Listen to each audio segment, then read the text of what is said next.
மாதம் காற்றடிக்குதுன்னு இருக்கா மாதிரி சரியான காற்றா இருக்குது. வெப்பம் அதிகமாக இருக்குது. ஏதோ கடலில் வேற வெப்பம் அதிகமாகிட்டு சுடு தண்ணி ஆகிட்டு இருக்கான். ஏன்னா அப்போ வந்து கொஞ்சம் கொஞ்சம் காற்றடிக்கிறதுனால தப்பிச்சுக்கிட்டு இருக்கோங்க. நம்ம ஏரியாவும் நெருப்பு மாதிரி கொதிக்கும் போல. ஏன் அப்படியா இருக்குது. எப்படி மக்கள்லாம் ரொம்ப கஷ்டமாக இருக்குது. சின்ன கட்டி வருது, பெரியவங்களுக்கு வரைக்குமே இந்த ஹீட்டுக்கு உடம்புல வெப்பம் அதிகமாகுது. மஞ்சக்காமல் அதிகமாக வரும். எல்லா கூல்ட்ரிங்க்ஸாக இயற்கையான முறையில் பழத்தை அறுத்து குடிச்சிங்க நமக்கு ரொம்ப நல்லதுங்க. அது மாதிரி சாப்பிடுங்க. மக்கள் சேஃப்டியோடைய தாக்கம் என்ன கடுமையான இருக்காங்க. கவர்மெண்ட்டு வறட்சி வந்து எவ்வளோ அதிகமாகும்னா வரத்துக்கு வாய்ப்பு உண்டு அப்படின்ட்டு இருக்காங்க. ஏன்னாக்கா வெயில் என்ன ஆகும், விவசாயம் கூட ஒன்றும் நடக்காது. பார்த்தேன் இந்த வருஷம் எதுவும் விவசாயம் பண்ணீங்களா அப்படின்னு கேட்டேன். எங்கள் தம்பி தண்ணி வரல, ஒன்றும் இல்லை அப்படின்னு சொல்லிட்டாப்புல. அந்த அளவுக்கு வறட்சியாக இருக்குது.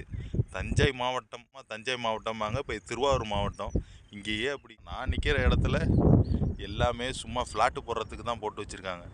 இங்கே நிற்கிற இடம் விவசாயம் பண்ணவே இல்லை. ஏன்னா விவசாயம் பண்ணுறதுக்கு இந்த ஊரில் தண்ணி கிடையாது.